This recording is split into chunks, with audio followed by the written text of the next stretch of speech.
Hey everybody, Melissa Mackenzie of the American Spectator. Joining with me again is Scott McKay of the American Spectator and of course the Hayride in Louisiana. This is our second podcast. We are now up on YouTube and all the places, Spotify, iTunes, everything. I hope that you'll find us there, subscribe, and get us started rolling. It's been a crazy week. We had things that we were intending to talk about, Scott, namely Armageddon. Right. But before we get to the end of all humanity as we know it, I thought it would be good for us to talk about last night's debates. Fetterman again. Fetterman again. Now, here's my hot take. And I was told on Twitter this isn't a very hot take, but it's kind of a lukewarm take. Okay. I don't want to oversell it. But I think that Fetterman's still going to win in Pennsylvania. And the reason I think that is because 500,000 people have already voted. And the Pennsylvania is defying the Supreme Court's ruling that they cannot that they must throw out votes that are sent in that are not dated. Right. Which is the state law. Right. And so once again, we have the situation where in Pennsylvania, they are defying the law, and who's going to stop them? Right. And well, I'll say this, because like between us, I'm the optimist, right? I'm like the grumpiest optimist of all time, I guess. But I'm in this room, I'm the optimist. I think that last night was a complete disaster. Like so much so that like last night I was on Twitter watching the reaction to it, and what I saw from Democrats. What I saw from the Republicans was like amusement. It was almost like it reminded me of that scene, and this is like an old ref. I keep coming back to Bonfire of the Vanities because it was such like a perfect movie for political junkies to draw stuff out of. And there's that one scene at the end of Bonfire of the Vanities when like Tom Hanks's character hits play on the tape recorder and like blows up the prosecution's case. And he has this stupid grin on his face while the whole courtroom goes. In other words, like Republicans watching that debate were basically Tom Hanks smiling as the tape was playing. Is that your tape? Yes, it's my tape, right? Like that, to me, that whole debate was an hour of that. And so Republicans were dying laughing watching Fetterman. And the thing is like, you're supposed to not do that because it's like really, impolite to like make fun of a guy who's got a problem. It's like, no. You're running for the U.S. Senate and you have proven yourself to be completely unfit to serve in the Senate. And everybody on your team has known this because they're around this guy all day long. And they decided to fleece the entire population, not just the Pennsylvania, but the country, their own donors and everything else. So Republicans are just really dying laughing. They thought it was hilarious to see how bad this guy actually was. And then as it was over, Fetterman's campaign complains to Nexstar about how their closed captioning system that he wouldn't have debated without because he can't actually have a conversation with anyone, which was made perfectly clear when he did that interview with MSNBC. And the reporter was like, hey, I hate to tell you guys, but we can't, like, I can understand him. He can't understand me. The guy doesn't really speak the language anymore. And, oh, you can't say that. That's ableist and you shouldn't do it. So now everybody knows he can't even use a closed captioning system to make coherent answers. He sounded like a 5-year-old kid who had just wet his pants and was trying to tell his mom that he hadn't. Right? I mean, like the whole thing was a mess. And the response that I saw on Twitter from Democrats was fury. They were so mad that now they have to defend this mess. And of course, when those guys get mad, they get nasty. And they were very, very nasty on Twitter. Now, does that answer your question about whether Fetterman, will still win or not? I'm going to say the chances are much better that Oz would win now because there's such a thing as the margin of fraud, and this is the type of disaster that then takes a race outside of the margin of fraud. Okay, wait. So we'll see. I don't think it's Pennsylvania, and everything you said is correct because they fix elections in Pennsylvania. I mean, they've been fixing elections in Pennsylvania for a very long time. It might be the dirtiest state in America in terms of the spread between the actual vote, like actual legal vote, and like what's recorded and sent out as the results. So you can't have confidence in that race. But I mean, you now have a situation where this thing is there's no way that this would pass the smell test after last night. I don't think you can sell this to anybody. Oh yeah, Fetterman won that race fair and square because he's the best candidate in the race. Like, okay, but it's a total embarrassment if you even try to do that. Yeah, but people have done that. Matt Lewis. I'm not saying that you're wrong. I'm just saying, like, they need to have a serious conversation on the left as to whether or not they really want to do this. Because, well, wait a minute. Remember, they're already in the soup on Biden, and now you're going to do Fetterman. And basically, what you're then saying as a party is, we care about political power so much, there is no envelope that we won't push in order to get it. We'll send up somebody who's comatose. We'll send up somebody who died 5 years ago. We'll send up, a body part. We'll send up somebody's dog. We don't care. So long as it's got a D by its name, we'll run a sex doll. We don't care. We'll run anything, and you have to vote for it. And if you don't, it doesn't matter because we'll get dead people to vote for it, and we'll put it out anyway. Wait a minute. Wait just a second. So I agree with you, but they've already done this and succeeded with Biden. I know, but what I'm saying is that's why Fetterman might be a bridge too far, because Fetterman makes Joe Biden look like he's coherent. There's no bridge too far. Here's the thing. The media has still been defending Fetterman yesterday and today. And so and this is what I'm trying to say to you. Matt Lewis, you know who he is? Yeah, I know who Matt Lewis is. Okay, so his flowing locks now. Matt Lewis was saying that he thinks that Oz came off, and did you notice it was Mr. Oz instead of Doctor? He's like a legit doctor. Yeah, he was disrespectful to Fetterman, but we'll call him Mr. Oz, and it's like, right. So he's, so Dr. Oz is mean and a bully, according to Matt. Bully was the word that a bunch of them used. Oh, you have to resort to bullying. It was like, you have to resort to bullying and an invalid. And I'm like, you're running an invalid for the U.S. Senate. Hello? Right.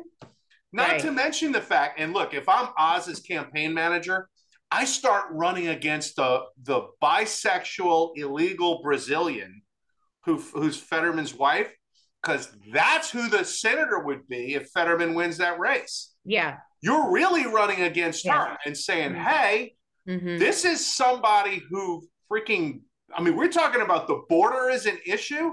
This is an illegal alien, okay, who because she hooked up with Fetterman and somehow he was connected, like, she got legitimized by this guy, and now they want to make her a U.S. senator without your vote.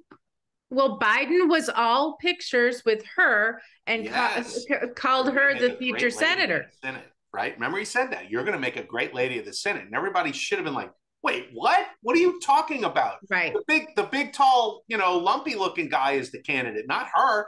Oh, no. She's the candidate. Like, this is the thing. And they've already started. Oh, Giselle Fetterman is, she's pretty and she's smart. And it's like, she's an illegal alien. Right. I mean, we're all like, the whole country is incensed about the invasion of this country. And you're going to put an illegal alien into the U.S. Senate on a ruse that you're running in a literal empty shell. This guy is brain dead and has spent 6 months proving it. And because he can't do the job, we're now going to get an illegal alien. I mean, you're right. There is no limit to how far the Democrats will go. They have proven that 100%. But even so, I mean, like, here's the question risk here is incredible, because the other thing, and I keep coming back to this, is the criticism of John Fetterman is now you're an ableist. And I've never heard, like, I mean, they have all of these different, things that, racist, sexist, Islamophobe, homophobe, transphobe, and all this kind of stuff. And now they're going to start calling people ableist. And the sin that you're committing that makes you that is that you want people to be able to do a job that you're going to hire them for. In other words, what the Democrats are really saying is that quality, competence, excellence is somehow sinful and oppressive. And like, to me, you talk about, I mean, go out too far over your skis, is that because absolutely nobody agrees with that position. Democrats don't agree with that position. Okay. I mean, they're not going to hire somebody who sucks at a job because of, whatever. Like, they may do this from a political standpoint. They may talk about it, but it's like, hey, are you going to hire a housekeeper who can't run a vacuum cleaner? No, of course not. Well, okay, no, but they won't do it maybe personally, Scott, know, but they will certainly do it professionally. Well, with somebody else's money, they'll do it. Okay. But when they won't do it on their own, it's just like, at some point you can't sell that. And so, and I'm telling you, I get it. Your optimism is actually, helping me a little bit. I feel that this is the question. I think this race kind of lays bare the true question about America. Are we now just tribal, where we don't care if it is a sack of flour, a bushel of turnips running for office, a brain dead vegetable, or do we care about actual policies and things and a person who can make those things happen? Or do we look at just a rubber stamp for the powers that be? And really the Democrats at this point are so like, they are the man. It's the hilarious thing is that, the boomers have become the man, and that, they're always fighting the power and resisting and stuff. And it's like, dude, who are you resisting? You are the power. Oh, yeah. And so now it's just power for power's sake, and our side versus your side. And I think that this case, it's what happened in the national election with Biden. Although, I still think you take out all the whatever votes and Trump probably wins. And that's heretical, but speaking of Carrie Lake, the way she is messaging about that is just so fantastic. Everything Carrie Lake says needs to go in a textbook. And if you're going to run for office as a Republican, then, you have to pass the Carrie Lake test, right? Yeah. Like, know everything this way, like a little red book that you like, almost like Carrie Mao. Right. Like, you have to, right. And if you can't, emulate things that Carrie Lake says, and the list of rules that you can derive from her, like, first of all, never accept the premise of the question, right? Which is the number one thing she's so good at. I'm with you 100% on that. Let me back up for 1 second and make something clear. All right. When I'm saying the Democrats can't possibly go this far, it's not that I think anybody on the Democrat side is going to have like a moral objection to foisting John Fetterman on the public. Like, please don't think that I'm that naive. Okay. What I'm saying is somebody over there might decide to put the brakes on, not because they think it's wrong. They don't think anything is wrong. Like, literally, they don't think anything is wrong. But they may get to the point where, like, if we do this, the blowback might bite us in 24, and one Senate seat in Pennsylvania that probably doesn't give us a majority anyway isn't really worth what we're risking for it. And if a lot of these other races, if the polls continue to sort of move as they're moving, Kurt Schlichter had a fantastic column. I guess it was yesterday or Monday rather at Town Hall, and he's talking about the sort of the anatomy of a rout and like the way battles work is. One side, like the line breaks and everybody starts retreating. And that's when the other guys sweep in with the cavalry. That's when the casualties start mounting because everybody's running away. And here come these guys on horseback or whatever, just slashing away. He's like, this is what you're about to start to see on the Democrat side. And I think he's right in that. I don't know that Pennsylvania is necessarily part of that, but it could be. If what happened last night really resonates with average voters in that state and the independents kind of all swing one way, which, to be perfectly honest with you, I don't know how independent voters in Pennsylvania don't go to Oz at this point, because, I mean, really, how can you vote for that? And what we've been talking about, like, they're actively foisting this on you with a guy who can't even make complete sentences, as opposed to Oz, who you may not like, but at least he's sentient, right? And independent voters tend to be really, really big on things like competence. And I mean, you can't get a bigger spread between candidates than this. And you had the TV stations all did their snap polls, and one of them, I think Oz was 77-23 that he won the debate. One of them was 83-17. The other one was 82-18. I mean, I've never seen anything like that as a snap poll after a debate.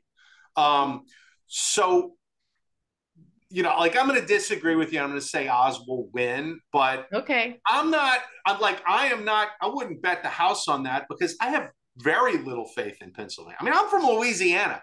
We do crooked politics as well as anybody, but I look at Pennsylvania and go, hats off to you guys. Damn. So, I mean, like I get it, but this is the heaviest lift in American political history that we're watching in Pennsylvania right now with John. I mean, there has never been a candidate that was as manifestly unfit for a major political job as Fetterman, other than maybe, I guess, Mel Carnahan, who was literally dead. Okay, so what do you want to put on this wager? I want to put something. I don't know. I don't want to bet on freaking politics, because that just, like, that, all that does is make things worse when you lose. I mean, put it this way: the stakes are high enough. I mean, if we have 6 years of Giselle, the bisexual illegal Fetterman, as a U.S. senator that nobody voted for, I mean, actually, it won't be 6 years because they'll do a special, and who knows what'll happen then. But any period of time that you have to put up with that, I think that's enough stakes. But I'm open to offers. We'll listen. But well, all I know is that, like, back in the day when Obamacare was going through, and the Republicans in DC were like, there's no way this is going to happen. No way that this is. And I was like, yes, there is a way. I knew that yes, was going to happen. Yeah. But the DC Republicans were absolutely convinced that, and I'm like, the minute you let that abomination out of committee, it's as good as law. And everybody was like, that's just not, and so I kind of feel like I'm always like the Debbie Downer. But in this race, I feel like, but let's move on from that race, since you don't want to wager anything, which I understand, to Hochul in New York. Ooh, that was Zeldin. Zeldin is Hochul, kind of a soft-spoken guy, and he got some zingers in. Yeah, he did. I mean, well, and the thing is he flustered her, and she did this whole thing where she's like, well, I don't know why you're so worked up about trying to lock criminals up. And I could just see everybody in New York was like, wow. What? Exactly. I was sitting there going, I didn't know this lady was that bad, right? Well, my thought was, like, I love New York City, right? Like, I love it. And there's some people who are like, but I really do. And it wasn't that long ago. I went to New York with my daughter. She played this little flex, but she played at Carnegie Hall with her orchestra when, in high school. So this was like 6 years ago, 5 years ago. We were up until 1 o'clock running around the city. Everybody was safe. I didn't feel worried at all about my teenage daughter running around Manhattan. Well, that was before de Blasio got full hold of the place. Yes. And so it's difficult for people who haven't been there or who don't really care for the city just as a principal thing or whatever, to understand how quickly and how totally it has become a mess. Sure. And so I have my really, really good friends up in New York.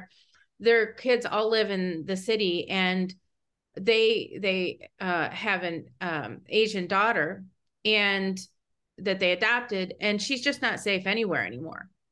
And for that to be the case, it was not that way just a couple of years ago. It's right. So dramatic. Yeah. And terrible. Well, I mean, you're back to the 70s in New York, Yeah.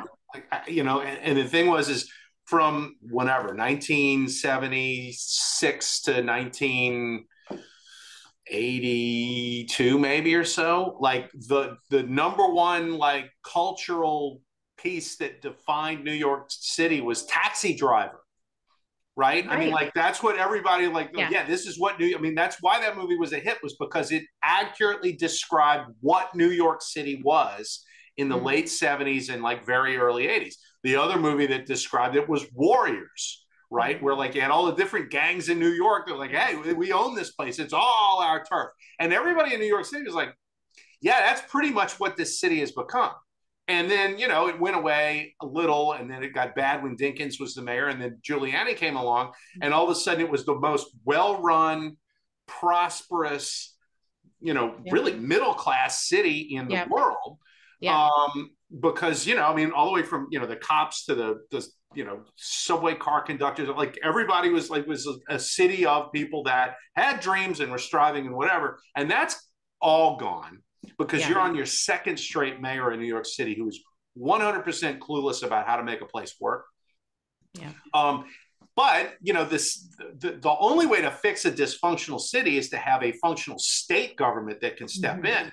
And I think that is what people in New York are looking at. We can't fix New York City right now, so this governor's race is important.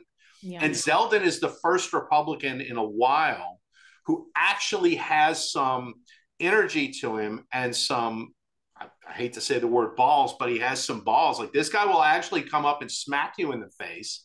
And the campaign has been such that if he didn't have that before, he had to learn it, because they sent people to rough him up. Somebody tried to stab him to death on stage and got let out on bail. Yeah. I mean, if you weren't if Lee Zeldin was one of these sort of submissive, stupid party Republicans before, and I don't think he was, but if he was that, he would have learned not to be. In other words, maybe somebody needed to try to stab Mitt Romney to death and wake his ass up. But the point was, so he gets to this debate, and it's the only debate that Kathy Hochul will let him have. And he's like, I'm going to tear her apart. And he did. And she is so mediocre. I mean, she's so bad. Yeah. They brought up the questions hey, the state Supreme Court, which is nothing but Democrats, basically just said you're completely out of line firing all the people who didn't want to take the jab. She's like, oh, I'd do that again. And I'm sitting there going, I don't know how you can win this election. When she said that, I was like, what? Now, she'll have a lot of people in New York City, ironically enough, be like, yeah, who are they were going to vote for her anyway. That's right. Well, that's and the rule supposedly is that if you're a Republican running for governor of New York, you have to get better than, I think it's 30% of the vote in the city. And there was a poll Friday. I can't remember who did it, but the poll Friday, and they polled the city in the governor's race. He's at 37. Ooh. So, I mean, if that holds up and that's a real thing, I think he's going to win, because he definitely will get a bump out of that debate. Boy, the state needs him. Can I just pop out to 30,000 feet and say something? Yeah. And I'm going to do my, anti-Mitch McConnell thing real quick. And Zeldin and Hochul is kind of beside the point on this, but, I saw Herschel Walker, I saw Oz and Fetterman, I saw Blake Masters, right? I saw J.D. Vance. And I go back to Mitch McConnell when he did this whole thing. Well, the House is easier than the Senate, blah, blah, blah. He's candidate quality matters. Like he's going to crap on his own candidates as an excuse not to actually support these guys with the money that they needed.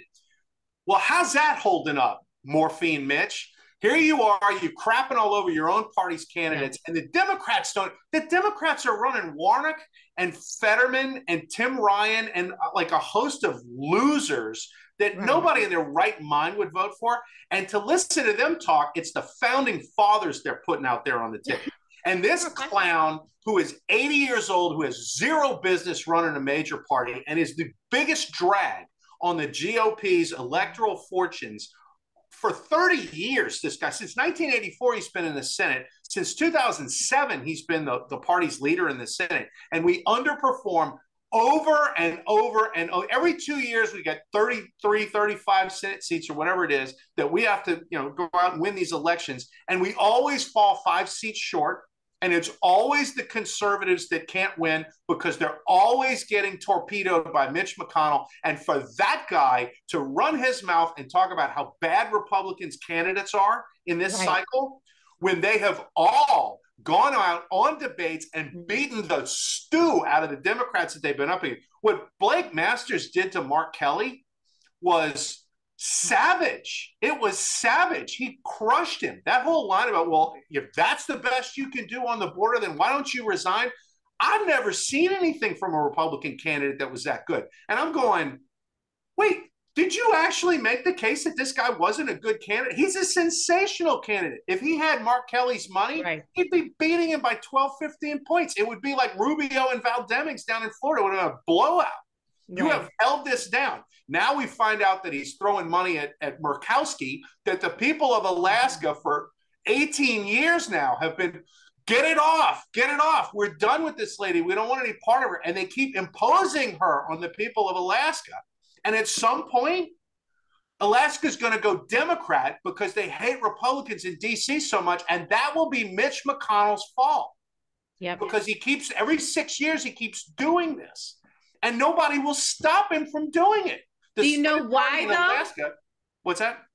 I mean, I think it's time that we talk about why. Because we know why. He's crooked, and it's all about, what corporate America and China and all the rest of the stuff that Mitch McConnell is tied in with. It's what they want. It's not what the American people want, and it's certainly not what Republican voters want. Right.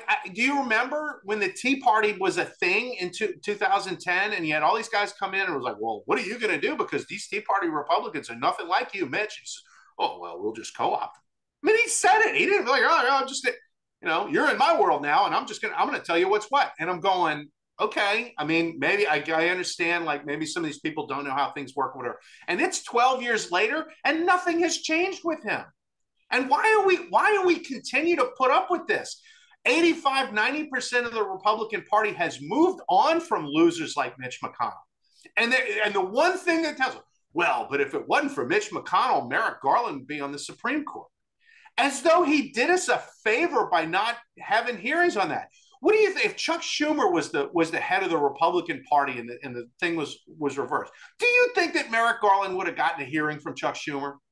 Of course not. Nobody in their right mind who's running a Senate caucus that's in the majority is gonna let their like icon Scalia get replaced by somebody from the other side. Not when there's an election a year away and they got a pretty good chance of winning it. If you lose the election, there's nothing you can do. But if you win that election, you're going to get somebody just like a Scalia in there, and you're really, oh yeah, well I'm going to do this. And supposedly, like I'm supposed to be grateful that Mitch McConnell did his freaking job one time, right? That runs the caucus. While I'm watching Harry Reid and now Schumer and these guys operate as the partisan freaking hack champions that you're supposed to be as your caucus leader in the Senate. And all of a sudden, like Mitch McConnell does it one time, and then he goes back to being subservient and submissive to the Democrats for the next, whatever it is, 6 years now. And I'm supposed to think that, oh, well, yeah, but Mitch McConnell is a genius when it comes to legislative process. Really? Yeah, but the thing is, it serves him. There's a yes. Not only is he corrupt, but this is a self-serving thing. Because if the right wing of the GOP gets too much power, as you've pointed out, then his kind of big government, he doesn't control DC anymore. Exactly. And right now, Mitch McConnell, either in the slight minority or the slight majority, runs DC. And that's the way he wants it. It's personal for him. And so for him not to talk down these good candidates. And if you'll recall, he supported Charlie Crist against Marco Rubio in Florida. Yes, he did. Over and over again, who's a Democrat or an independent. Where is he now? But he's a Democrat. Yeah. Another guy who got murdered in a debate this week. Yeah, exactly. And then we have Mitt Romney, who is also part of this cabal of quasi-Democrats running things. And he's doing dirty shit in Utah. Yeah, absolutely. And it's not going to work, but I mean, and it's so stupid. This is the other thing. These guys are not smart. They're stupid. Well, the thing is, he's the stupidest politician I've ever seen. Egg McMuffin's not going to win that race. Well, I hope not. There's nothing but downside for Mitt Romney not to line up behind Mike Lee. There's nothing but downside.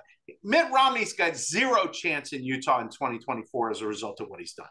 Zero chance. And the thing is, there will now be national money flowing into Utah in a major way to knock Mitt Romney out.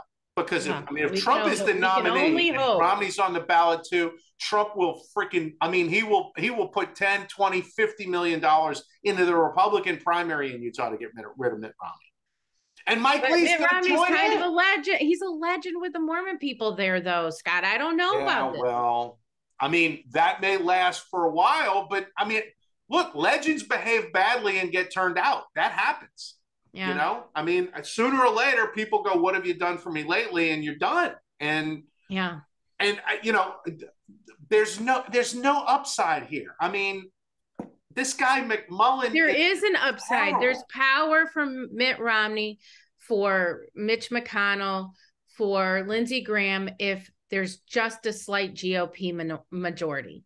I agree with that. If Mitch McConnell desperately wants, and all of his like true believer acolytes, the Murkowskis, and I wouldn't put Graham in that because Lindsey Graham blows with the wind. I mean, Lindsey Graham went, he went from being John McCain's mini-me to being like little MAGA Lindsey for 4 years when Trump was there. I mean, whichever way he thinks the wind's blowing, that's where little Lindsey's going to be. So I don't know if I would put that, but the Romneys and the Murkowskis and the Bill Cassidy stupid party crowd. Mm-hmm. Yeah, you're right. What those guys want so badly, and you can see Mitch McConnell making moves to try to get it, is a 51-49 GOP majority. That's like the perfect number for Mitch McConnell, because at 51, he's got 26, maybe 27 votes within the caucus, which is enough to control it.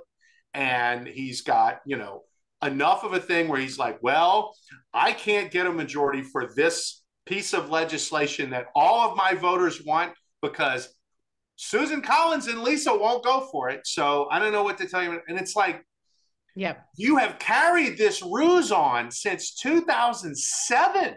But it's worked really well.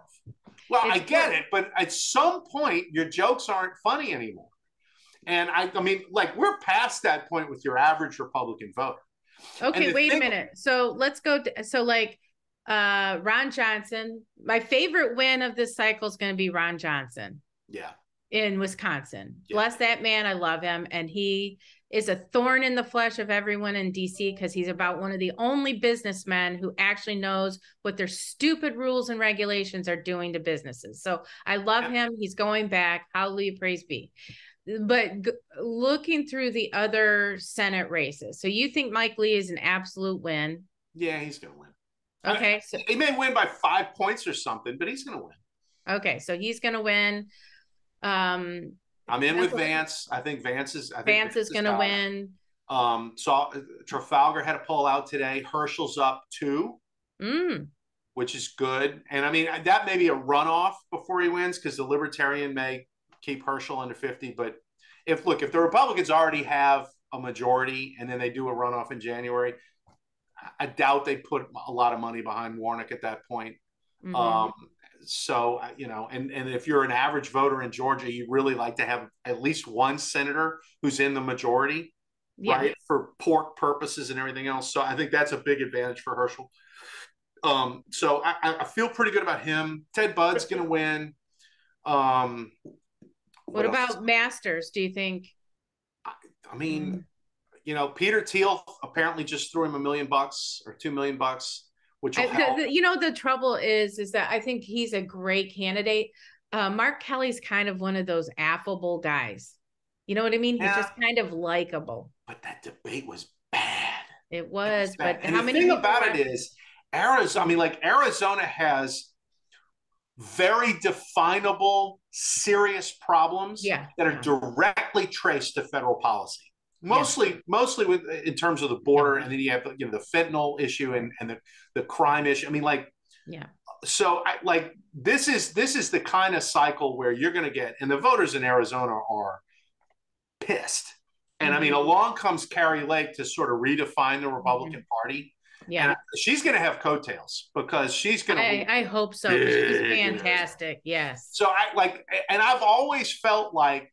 And I know people that have been kind of involved over there that have the Masters campaign is bad and blah blah blah, but he's within 2 or 3, and there's finally a little bit of late money that's getting into that race that's getting on the airwaves to counter some of the attack ads that they've had, and I just think events are going to carry him. I mean, and that's going to be one that'll probably be an all night long deal, and both sides are going to. Well, you're going to have to overcome Maricopa County again. Yeah. I mean, there's challenges there. I'm not saying there aren't. But I mean, you can't deny the momentum is with Masters, and the race is close enough that momentum will play a factor in it. So let's move to Florida. Miami-Dade going Republican. That's been kind of. Yeah, not Hialeah, apparently, because they beat you up if you're wearing a Rubio t-shirt in Hialeah, Florida. Yeah. And then the Daily Mail comes out this morning and says, "Oh, but that guy was in Charlottesville with a tiki torch," and I'm going, "He's a Latino guy. He's a neo-Nazi, Cuban neo-Nazi." It's like, okay, I mean, why did the guy got beat half to death, and the Daily Mail is going to have, "Oh, but he's a neo-Nazi." I'm like, what? So wait, he deserves to get beat up? Like, what's the point of this article? It's weird. I mean, the Guardian I can understand doing that beat, but the Daily Mail did it. It's nuts. There's I think one of the TV stations in Jacksonville just came out with polls on both DeSantis and Christ and Rubio and Demings. And I want to say it's 54-43 for Rubio. So that's 12, which that race is over. Yeah. DeSantis is 55-41. Gorgeous. And I mean, that basically is a function of that debate, which was so bad. I mean, I don't know if you saw the part. I didn't see it. Oh, you got to go look it up because Chris he's like, you need to guarantee that you're not running in 2024. You need to guarantee that you're going to serve a full term as governor of Florida, whatever. And DeSantis' response is, look, he goes, I know you want to talk about Joe Biden, where he says, let me just tell you.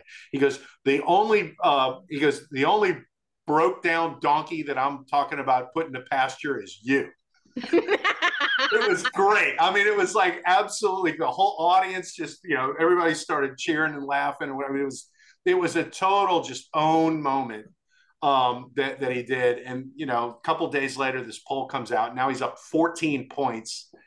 So, and that was, I mean, that has been a fake it till you make it thing for Chris' campaign this whole time. And it was never plausible. It was never going to work. It's the same as in Texas with Beto and right.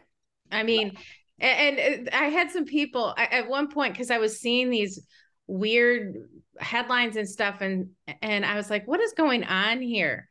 And Nothing. And one of I don't know if 538 had an article about how at state level races, especially House races, there have been so few polls, like in comparison, Yeah, and there's there's like just half been the number of polls this time than there were, yeah, I think, in 2018. yeah, and so like, but the polling has also it's always weird in Texas and it's always wrong, Right. and so like, but the internal polling, because one of the main political consultants here, he runs kind of a lot of elections and knows the state cold, and their internal polling is always solid. And I saw some weird thing 538 was saying, well, the internal polling for Republicans and Democrats tends to help their candidate, and I'm like, not if it's any good. Right. No candidate who has polling wants to have sunshine blown up their rear. They want to know the truth because they want to know what they have to do. So that was kind of a weird statement by him, and I was like, I mean, there are Democrat pollsters that exist. oh yeah, PPP for one. PPP and Anzalone, like, Yeah, you hire those guys when you're a red state Democrat who knows you're going to lose and the entire campaign is a grift.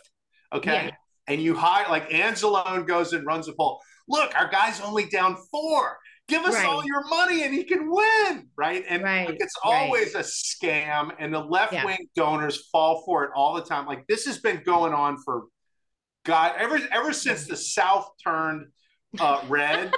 There's this Right. whole cottage industry of these scam pollsters that the Democrats go and do. And of course, naturally, the way it works is the media then turns around and legitimizes these guys, and they put them on CNN and MSNBC. It's like, oh yeah, this is going to be a really good cycle for the Democrats, and so is going to beat Right. whoever Republican is like unbeatable in such a state. Oh yeah. Well, our polling shows he's all the way down in the low 40s. It's like, yeah, okay. And then, the guy wins 55-42 with the, Right. and it's always a joke. And, if you don't live in like a southern red state, you may not really see it, but like, we see it in every cycle, right? I mean, it happens all the time. All the time. That gag has whiskers on it. It's an old scam that they run over and over again. Yeah. And I wonder if that's not kind of going national when you have some of these other states, like in the Midwest or whatever, that are also going red. Yeah. And like more and more of Democrat politics than just, I mean, it's nothing but a fleece job on dumb left-wing billionaires and like, geek big tech guys who have more money than sense, and you can just go take their money because they're just giving it away on stupid stuff. And I had this as in my book, we talked about it, that Democrat operatives are starting to realize that the left-wing foundations that undergird so much, particularly urban politics in America, these Soros and Ford Foundation and Kellogg Foundation people, like, they fund them. They're all about social change. So they fund these grifter organizations in these cities that are just hardcore Marxist, and they're turning the Democrat Party into something that is like unrecognizable for like the old school, like Union Democrat people, whatever. Un-American. Oh, absolutely. The deal is like the operatives of James Carville being kind of an example is like, guys, this is a bridge too far. We can't. And so I can't remember who it was. It's like New York Times did the article, and I think it was Thomas Edsel, maybe was the guy that wrote it. And he like goes to talk to the foundations, like, hey, do you think you're doing more harm than good to the cause by, forcing the party into this weird little box where people like Lori Lightfoot get elected? And I think the guy's name was Darren Walker, who's the head of the Ford Foundation. Is like, well, our job has nothing to do with partisan politics. We're about social change, and it's like, okay, and y'all are the money, so everybody's going to do what you say. But you're killing the Democrat Party with this. Like, you're killing it because it's so far from mainstream America that you might be irrelevant other than these little cities. And you see that every 2 years there's a you do the congressional map or the county by county map particularly, and it's a sea of red with like little specks of blue in it. And I mean, those specks of blue have like high density population, and so Right. it's a thing. But Okay, so like did you speaking of the weird little box that the Democrats are in, did you see the Biden interview with the transgender dude who is like day 200 of being a woman? And it's like, I have thought that this guy is a complete parody. Like he's right, well, like that he's what's like, the what is it? Tatiana.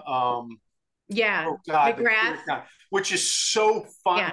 Yeah. Tatiana McGrath, and like just makes these like completely outlandish, crazy arguments that actually Are sound actually like they're for real, except that they're not, but they sound right. exactly like the crap the freaking people that are Right. actually.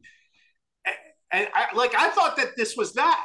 Like when I was like, Well, oh, I'm not sure that God, it's not still. I was like, is this that, guy a comedian who is trying to troll like everybody? Because it's the weirdest thing.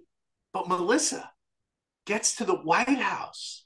I Can know. you imagine? Oh my God. Can you imagine if 6 months from now they're talking, oh, let's give you a show on TV or whatever? It's like, by the way, my name's Tom, and this was all a big scam. Can you imagine?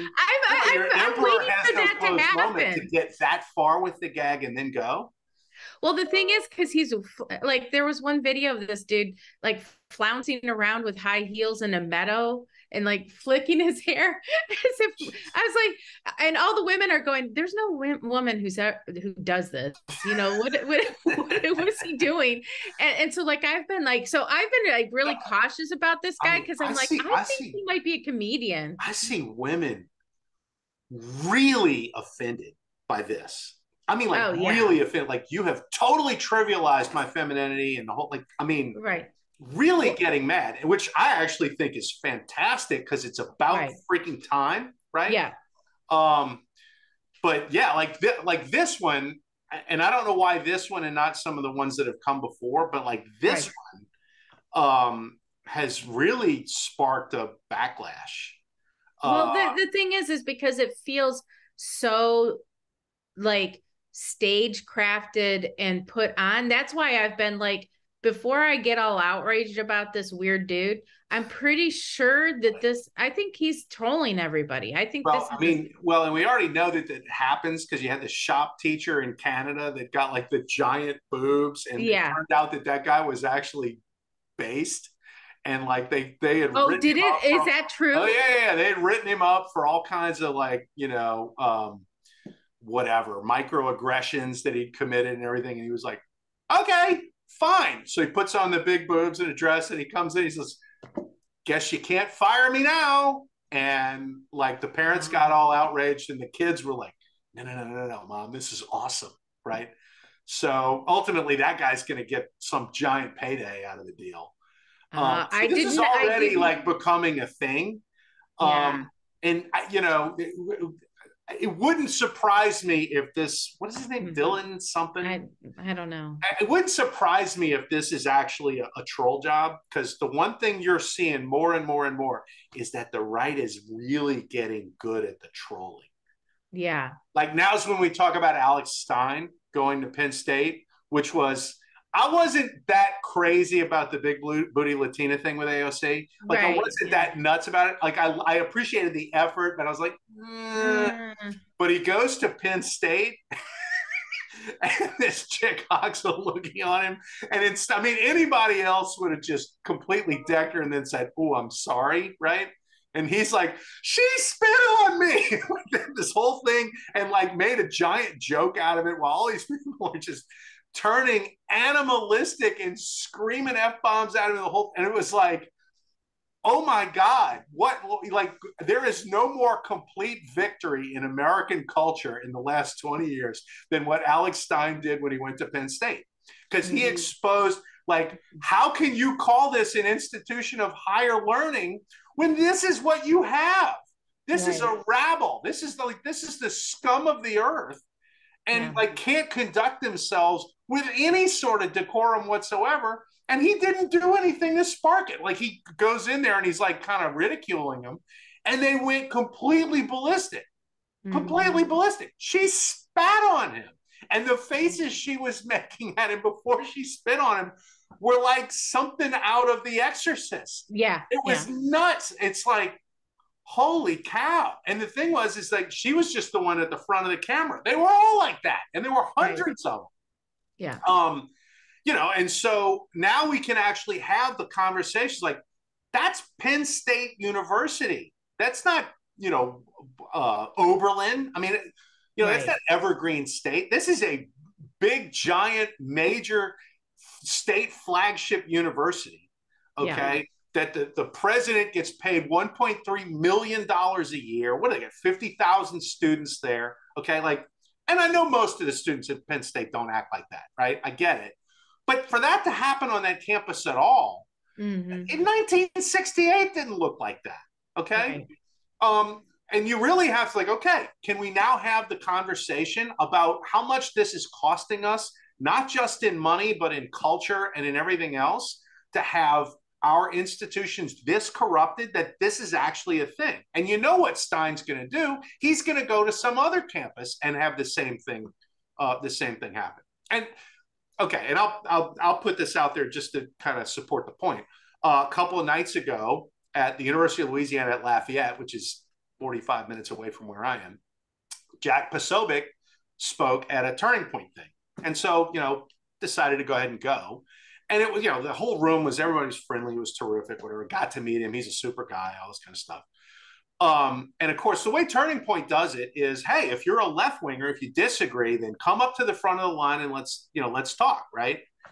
Well, they didn't want to do that. And there weren't that many of them, but there were like 8 or 10 protesters outside of, not outside of the hall, they were outside of the building. And they're all holding signs saying no neo-Nazis at ULL. And it's like, and I saw those things going in and I was like, all right, whatever. And, you know, listen to Posobiec. And we sat there with every point he made. I'm like, better than 50% of the American people believe that. Better than 50% of the American people believe that. Maybe 50% of the American people believe this. Better than 50% of the people in Louisiana believe, right? It was like boom, boom, boom, boom. Everything he said, if you took a poll of the state of Louisiana and of America as a whole, you're going to get more yeses than nos on what Posobiec said, right? He's a neo-Nazi. He's an extremist. And I'm like, wow.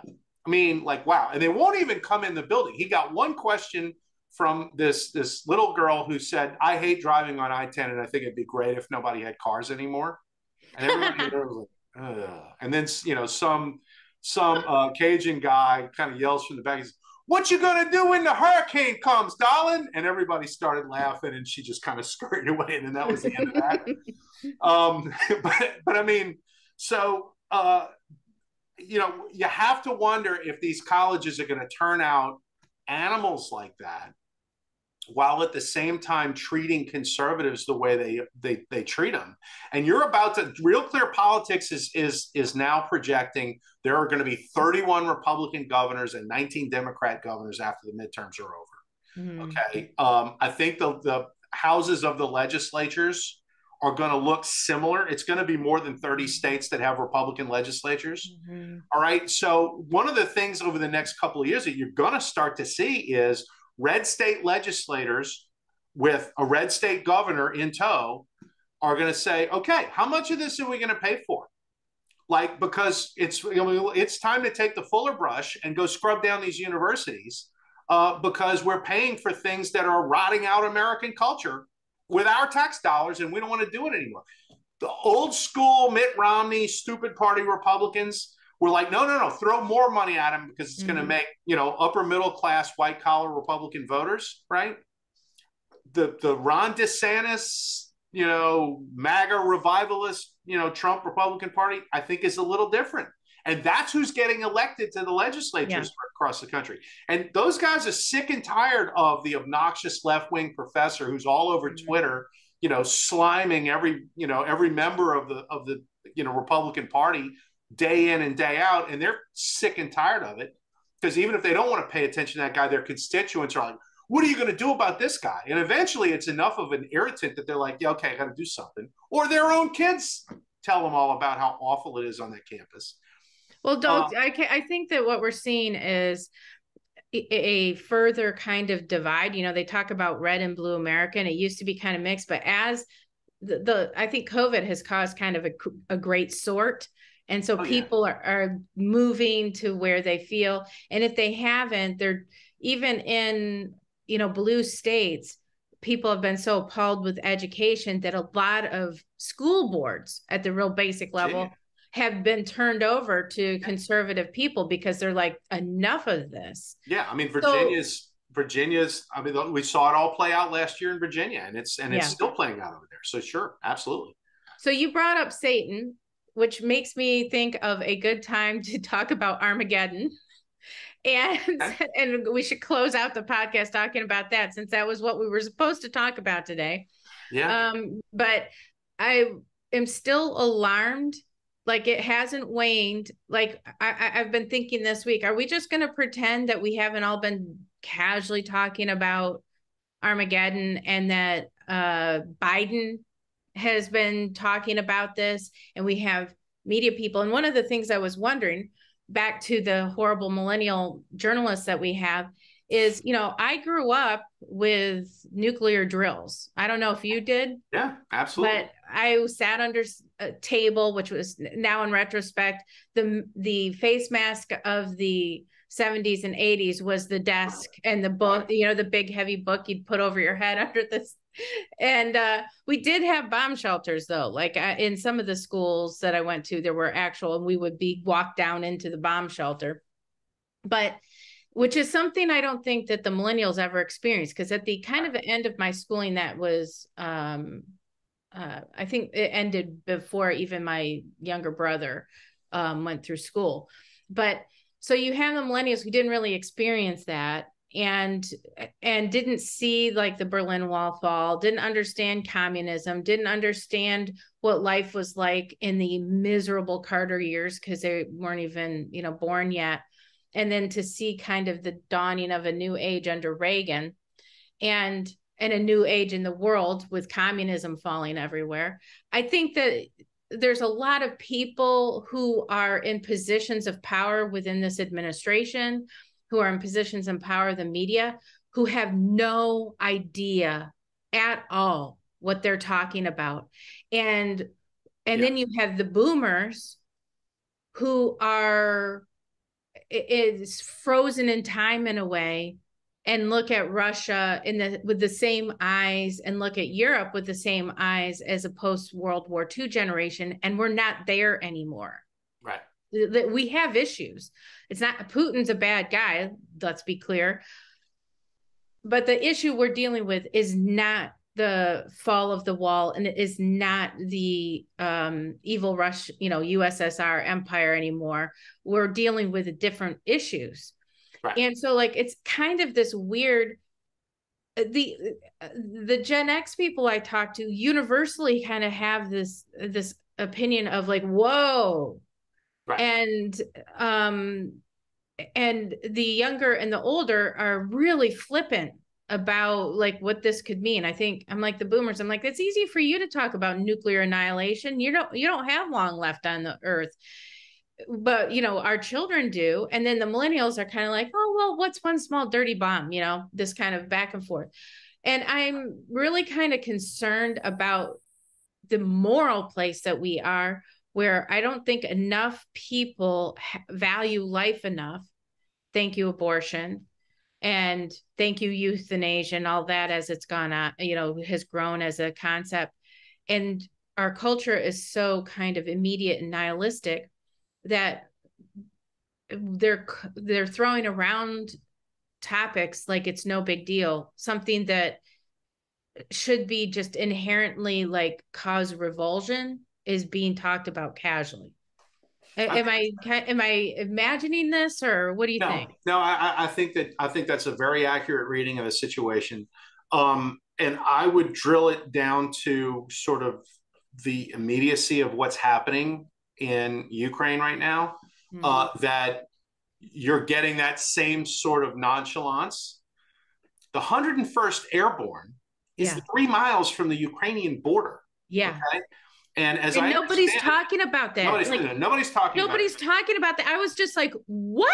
When I saw that. And this is how bad it is. So the Romanian defense minister had said, all right, look, we're part of NATO, blah, blah, blah. He goes, but we are opposed to non-defense NATO troops being stationed in our country. We are opposed to this. So 101st Airborne goes in. The general in charge is like, this is not a training mission. This is a combat mission. Our guys have got to be ready to go in at any time. And the Romanian defense minister resigns. Done. So, okay, so these are offensive, and it's the 101st Airborne. Their job is to fall out of airplanes behind enemy lines and go wreck stuff. Okay. Right.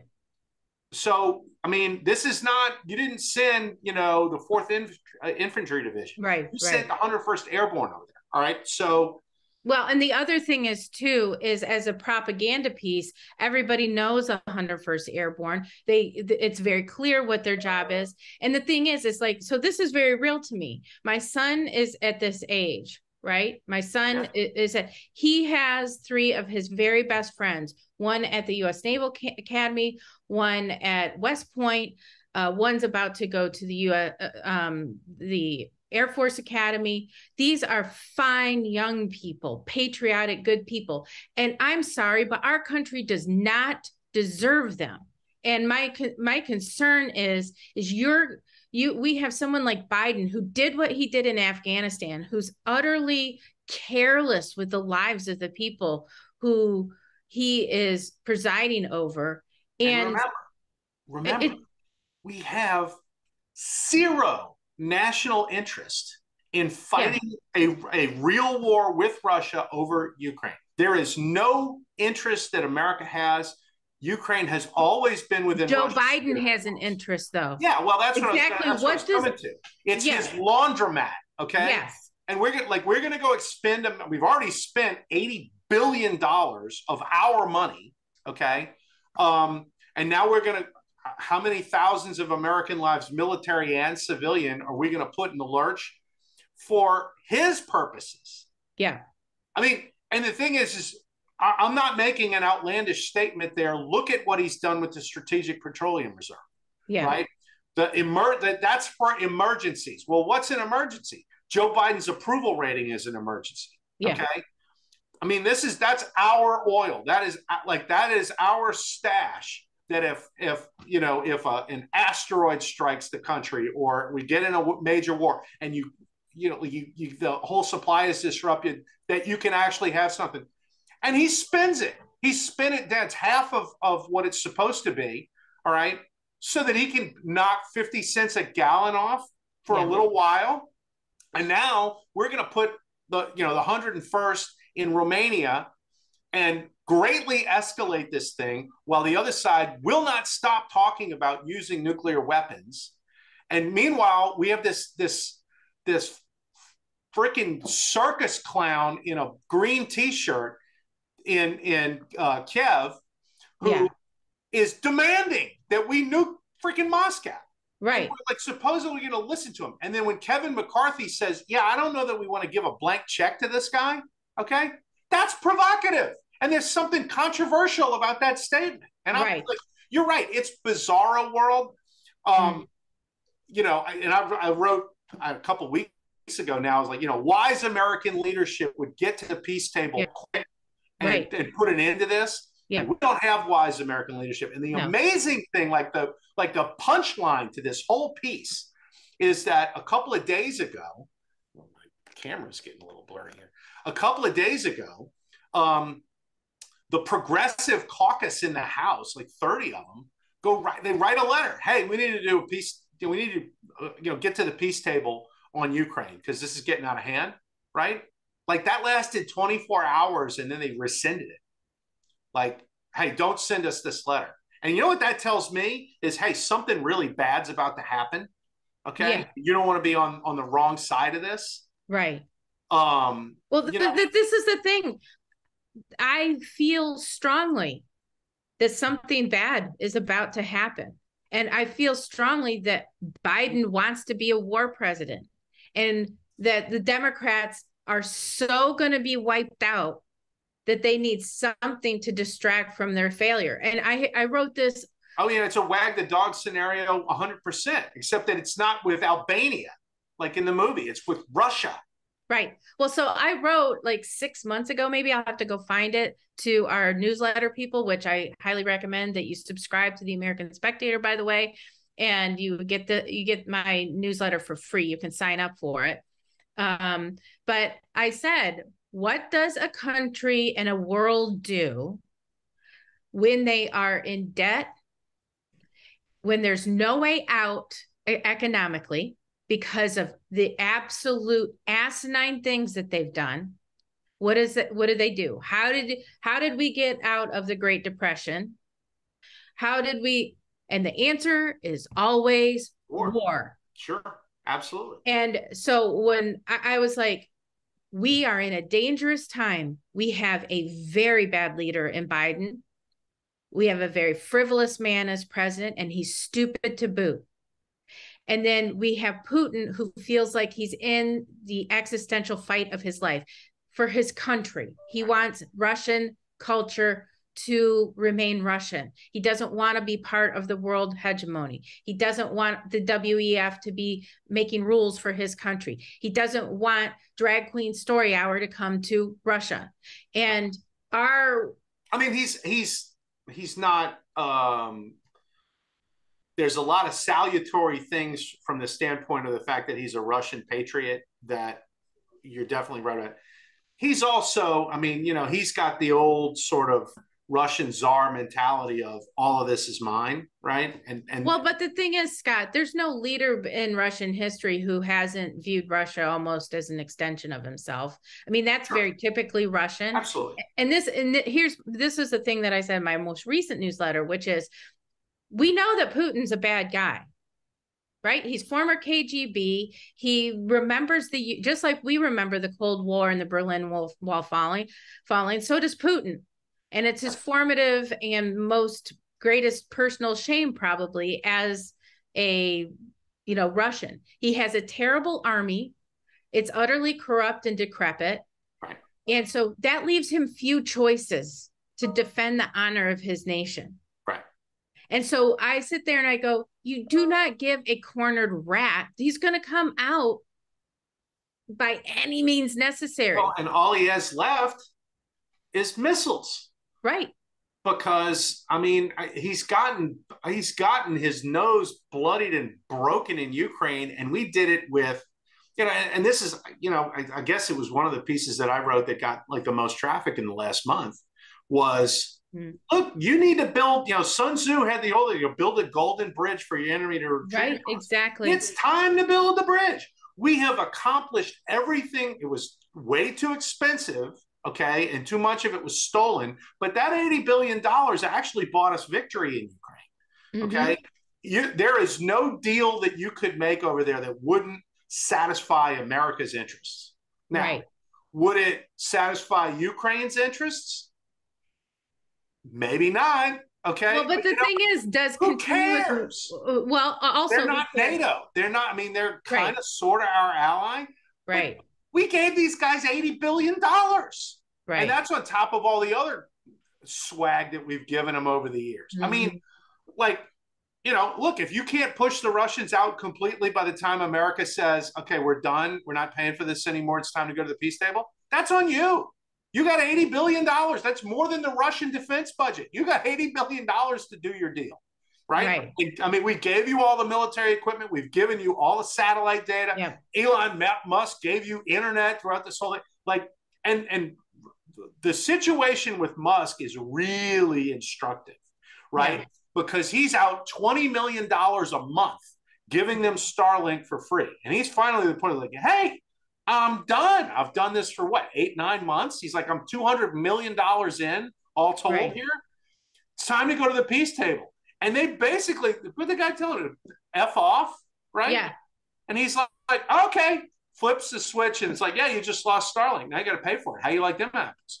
And it's like, at some point you have to realize that when everybody says Ukraine is the most corrupt country in Europe, you should pay attention, because these are our supposed friends. Yes, the Russians are the bad guys. But the Ukrainians are like the pretty bad guys. Okay. I mean, right. we're not in a situation. This is not, we're defending Winston Churchill in Great Britain, and they have made Zelensky out to be Churchill, and the guy is a crook and a fraud. Okay. I mean, yes. And probably a puppet. Of course he is. Of course he is. So like, here's this guy and he's, doing photo shoots and all this stuff. And I'm just like, no, done. We are. So every child that I think about and that I look at who might die because of this, it infuriates me. Yeah. There's good blood and there's bad. And this would be bad blood and unnecessary blood spilled and unnecessary treasure spilled. I'm just like, get this over with. This has like cancer could metastasize. Well, and you've done so much damage to Russia's military that they're not an offensive threat anymore. Right. Putin's always like, well, I'm going to call up 300,000 reserves and we're going to go back in. And it's like, you sent the frontline troops and they got chewed up. Now you send in, fresh conscripts from off the farm. Those guys are cannon fodder. Right. Like, you're not also a long Russian tradition, by the way. What's that? That's also a long Russian tradition. Oh, sure. Absolutely. But it's a little different in this day and age than when, everybody was running around with muskets and swords where manpower was actually now, they roll these guys up into the trucks and the trucks all get blown up by handheld missiles that we gave the Ukrainians that we've had for 30 years sitting in storage. Right. I mean, now you've got a veteran defensive army in Ukraine. He tries to pour those 300,000 people in. They're all going to get killed, and he's not going to gain anything out of it. So from a military standpoint, this is over. It's over. The only question is, how does it escalate? And in every way it escalates, it puts American lives at risk. Right. Not to mention European lives and the lives of all kinds of other folks. Well, and explain to me why one American life should die for this. If they were part of NATO, I would give you that. Okay. They're not part of NATO. Right. Right. And Russia has troops on the Polish border, but have been very careful. Right. So why are we escalating is my question. And are we giving Putin a military target so that he doesn't bomb some American city to get us into the war, whatever? I don't know. I don't trust our own government one iota. There's zero reason to trust, particularly this administration, especially after the way it traded out our military people and our allies in Afghanistan. Okay. Yeah. There should be absolutely no benefit of the doubt of these people whatsoever. And I mean, the worst of it is when you really stop it there, nobody got fired for Afghanistan. No.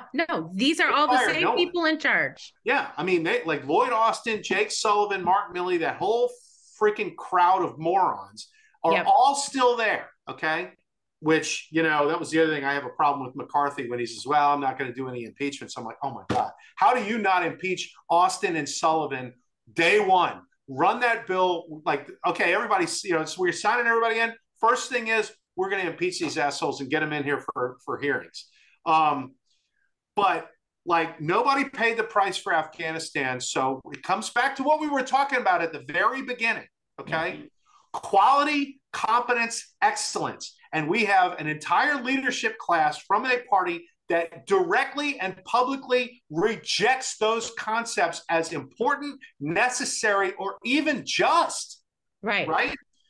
Biden's cabinet is made up of every kind of freak you can possibly imagine. Okay. You got cross-dressers all over the place. You got guys calling themselves women. It's a cabinet where almost nobody was picked for the quality of their accomplishments in life and whether they knew anything about the subject that they were handling. All right. And they're running the country in that fashion. Yeah. They're operating on but the thing is, that have nothing to do with the real world.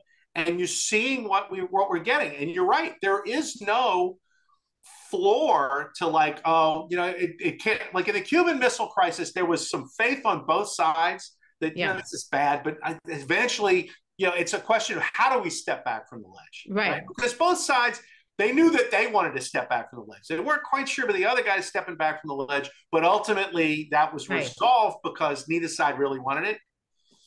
I mean, I have more faith that Putin would step back from the ledge because there's some degree of wisdom where he's concerned, even though he hadn't shown a whole lot to date, than with our side. I have no idea what these clowns, what they're capable. But the thing is that if you think part of the problem is, and something we haven't even talked about, is that these people don't care about America per se. What they care, they're citizens of the world. Yeah. All these things, everything's global. And so they don't consider so do they really matter? Because they're not really defending American ideals. They're defending what it means to be a good person in the new age ideals. Well, and that's changes by the minute. Well, again, go back to that county map, right? The Sea of Red. Okay. What do you think those people think of the Sea of Red? It's not a mystery. They talk about it all the time. They're deplorables. They're bitter clingers. They're racist. They're this, they're that, the other. Well, Kathy Hochul encapsulated it. She'd fire all those people again if she had a choice. But I don't know why you're so upset about, we got to put the criminals in jail. And Kathy Hochul is a pretty garden variety, mediocre Democrat. I could totally see her as a member of Biden's cabinet. Yeah. I think she's like Jennifer Granholm with a hair job. Okay. So, there's a distinct type of person that makes up the leadership class within the Democrat Party, and they are not American patriots. And the Republican Party. Yeah.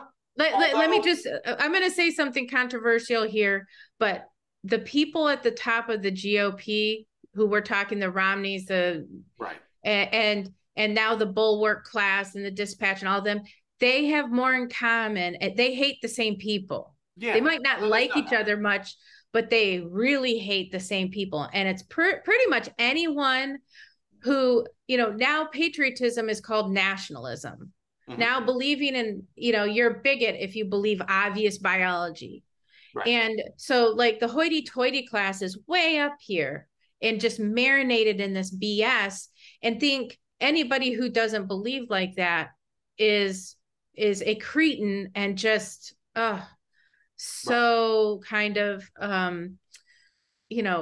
yesterday and just won't get with the program with the way the world is now.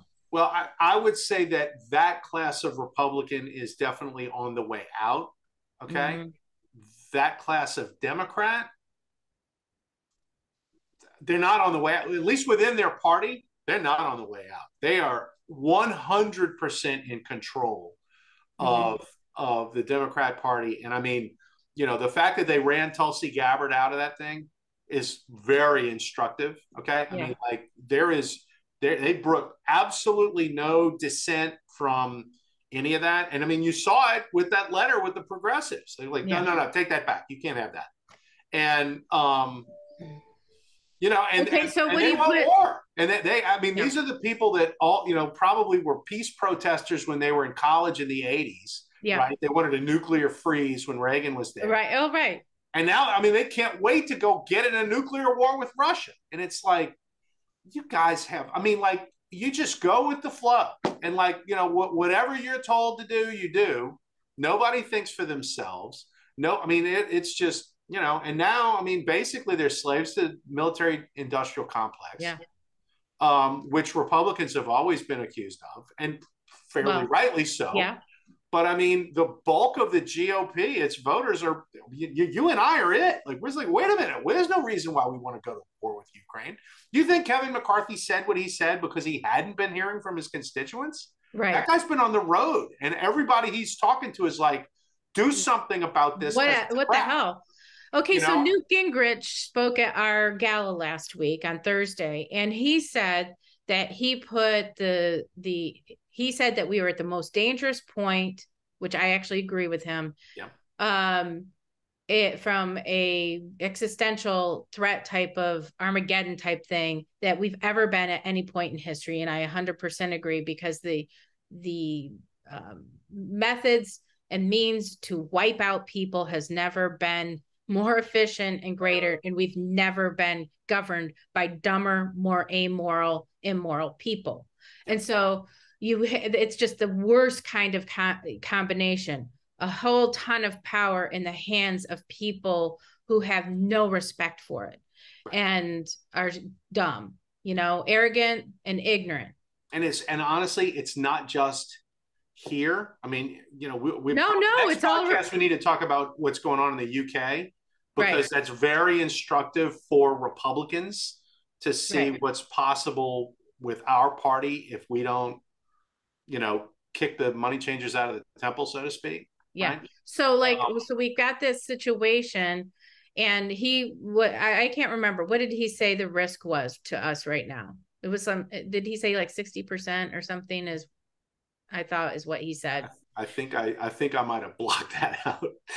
Right. So anyway, my point is that we're not the only ones talking about this or thinking about it. Right. And certainly it's got a kind of, it creates this kind of unease amongst people to know that it's even being discussed. And so we are way out over time, and we need to be done. Do you have any final? I'm glad we did this though, because I think you and I have just said a lot of stuff that needed to be said. And I'm not saying nobody else is saying it, but I'm glad we did. Yeah, I'm glad we did too. So thank you guys all for listening. I think it's going to be an optimistic red wave. Now the question becomes, can that red wave do anything to curb the baser appetites of the people in charge of DC? And that's a question for the next week, because I have my doubts, and which makes you wonder, do elections matter at all when you have these lifelong bureaucrats who are going to do whatever they want to secure their own personal power at any cost? But that's a question for another day. While you're listening to this, I hope that you are liking us. You have to subscribe to us on YouTube or on Spotify or whatever for us to kind of get more juice on Google rankings. That's how it works. So if you like us, please like and subscribe and share with people that that will all help us, and give us feedback in the comments, which will be below. Give us feedback about, our bumper music, all the way from something as trivial as that to the content of what we're talking about. And if there's some guests that you'd like us to talk to, let us know that too. But thank you. We're crawling now. We're going to begin walking, and that involves bringing in extra people to this conversation. That's exactly right. So yeah, we're still in the beginning of this. So thank you for putting up with us. We're talking a lot, and I hope you'll join us next week. We'll have another episode. We have one episode in the tank, and that took us a minute. And so we'll probably have two closer together, and then we'll have another one weekly going forward. And there's endless things to talk about, because everything's going to hell in a handbasket. So the topics are, we're not short for any topics. So thank you, Scott. And thank you all for listening, and we'll see you next week.